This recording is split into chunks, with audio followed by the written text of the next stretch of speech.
So just this morning, it was announced that going forward, HellDivers 2 will require that players on Steam create and link a PSN account or lose access to the game soon. Now, normally while being absolute ass, now needing a new account linked to an email that more or likely is going to be breached just by a simple glance at Sony's recent history.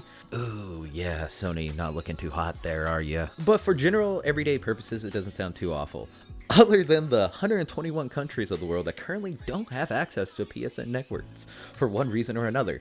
Oh, and that's just roughly out of 190 countries. I just thought that was a fun little neat fun fact. So for players that currently have access to HellDivers 2 through Steam because they have access to Steam in their country, but for one reason or another don't have access to PSN, they are basically, as far as we know currently, just going to be essentially banned from the game. $40 down the drain. It seems like the devs are aware of this issue and are in hopes Sony can figure something out. It seems like they've been trying to ride their ass on it to get like a solution as well, but it doesn't seem like they have actually mentioned anything to the devs. Now, I think it's kind of also important to realize that I don't really believe that this is what the devs are pushing out. It's not like they're forcing it, obviously, with my last mention that they don't know what Sony's planning for those players that can't access the game after. But this is really just more of AAA publishers just siphoning the life force out of their games for one reason or another. Now, something like this is really weird to just suddenly be pushed out of nowhere. Well, I say out of nowhere. It was in the terms when you bought it off of Steam in like some caution area somewhere. I don't know. I wasn't really paying attention because I bought the game and immediately hopped on with a buddy. So, I wasn't really reading. I just wanted to play the game. I was very hyped up. And now, like 3 to 6 months later, sorry, I'm really bad with time. I should probably go and check that. Yeah, it's closer to like 3 or 4. Now, I won't lie. I don't have a lot to complain about myself. I'm pretty fortunate in the sense that I live somewhere where I have a PSN account. Well, I don't have one, but I can make one pretty easily. But for our buddies in, say, like the EU or is it the EU or London or UK, whatever, it's one of those two, and China, I know we have a lot of Chinese player bases on this game. You see them every mission.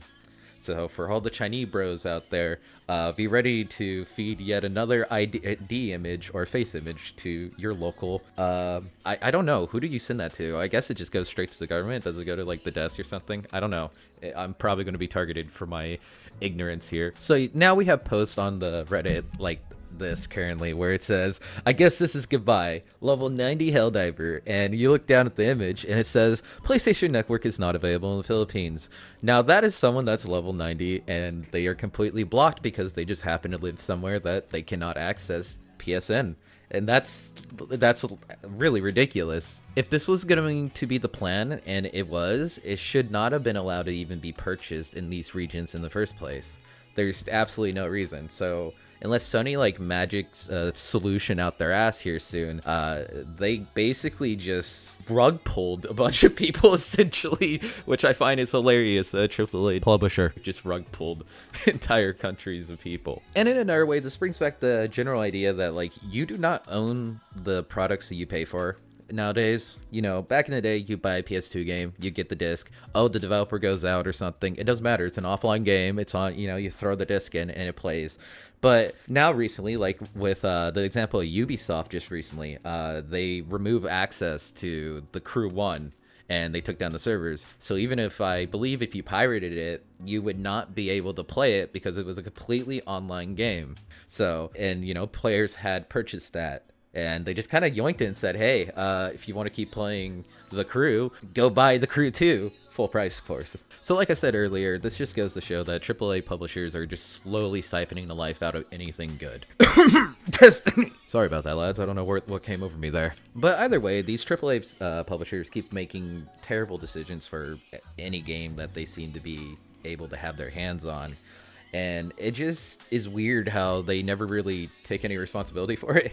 Like, they're always very quiet about it. The publishers are always very quiet about this, but then the devs are having to go off on Twitter and, their Discords and their Reddits and trying to, like, quell all the problems going on with the community. And then they get chewed out for the decisions of, a few suits up top looking at, like, a finance board, basically. So, it's really interesting how that just keeps happening and, nothing ever changes. But hey, Potato, potato, I suppose. So yeah, that's the general gist of the HellDivers 2 and PSN situation. Like I said earlier, I don't understand why they probably would have just let these people in, you know, countries that weren't going to have access to it later down the road, you know, to be able to play the game, but they allowed them to still buy it.